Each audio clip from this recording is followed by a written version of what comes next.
in the first 7 years of life. That's why poor people stay poor and rich people stay rich. The movie The Matrix is not science fiction.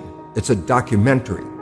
Every human, and this is a fact, every human first 7 years is download hypnosis. The brain of a child under 7 is in a lower vibrational frequency. When you put wires on a person's head, you read electroencephalograph, reading brain activity.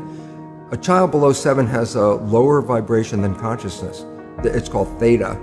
Theta is imagination. Oh, that's how kids play a tea party with mud pies, but to them it's a real thing. A kid rides a broom, it's a horse. That's theta, imagination. Theta is also hypnosis. And the idea is this: before you can become conscious, if you don't have any programs, what are you going to be conscious of? So nature makes the first 7 years. What kind of programs are required to live on this planet? I say, how do you get them? Theta is hypnosis. You just watch. You watch your parents, you watch your siblings, and your community, because you have to learn how many 100,000 rules. Think about it. Just to be a functional member of a family and a functional member of a community, there are rules. Teach an infant these rules. I say, oh, you don't have to. First 7 years, they observe it and just download it. Look, this is not new. I mean, there's the famous book, Rich Dad, Poor Dad. And basically said you come from a poor family and you could struggle your whole life and try to get rich, but you're not going to make it. And if you come from a rich family, you could be stupid your whole life and make it. Not because it was thinking, but it was unconscious behavior that was downloaded from rich families into kids, which is unconscious. So they're making the right moves unconsciously. If they engage their conscious mind, then they look stupid, but it's unconscious. And that's the same thing with poor people. Poor people have beliefs from the family. Oh, you can't make it, life's a struggle, things are hard, who do you think you are?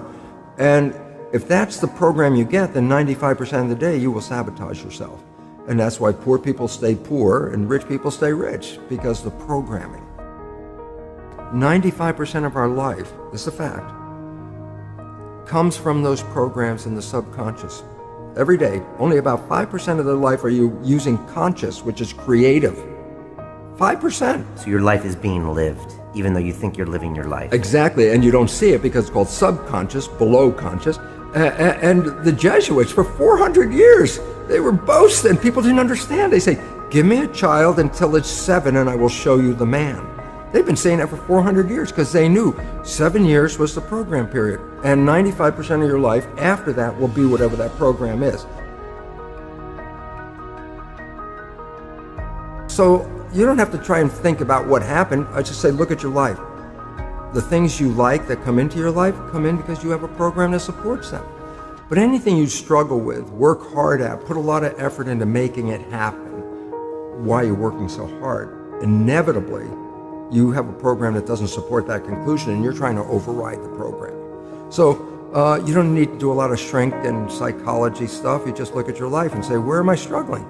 Because wherever you're struggling, inevitably it's a program in your subconscious that does not support that destination you've been looking for. The conscious mind is creative and can learn in any number of ways. Read a self-help book, go to a lecture, listen to this program, and conscious mind's going to get some awareness. And I go, yeah, but subconscious mind doesn't learn that way. I go, right, it doesn't. Subconscious mind learns in 2 fundamental ways naturally.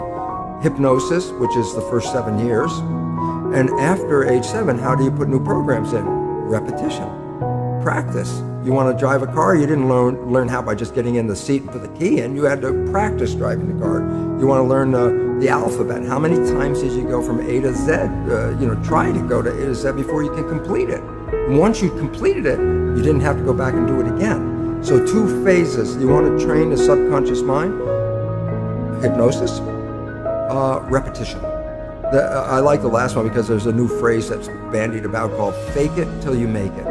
Meaning, if you're not a happy person, I say, you want to be a happy person? Then repeat all the time, I'm happy, I'm happy.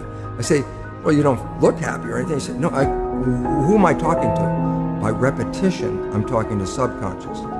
If subconscious gets, I am happy, and 95% of your life comes from that subconscious, there will be a point once the subconscious got, I am happy, you don't have to say it again. Okay. It'll be automatic. And that's why we see people do affirmations and gratitude journals and stuff, because if you do that daily... It's repetitive, and that's the secret part. Look, putting a sticky note on the refrigerator is more like a suggestion, but it's not a repetition. So it doesn't work very well. But you have to do... Repetition is a habit.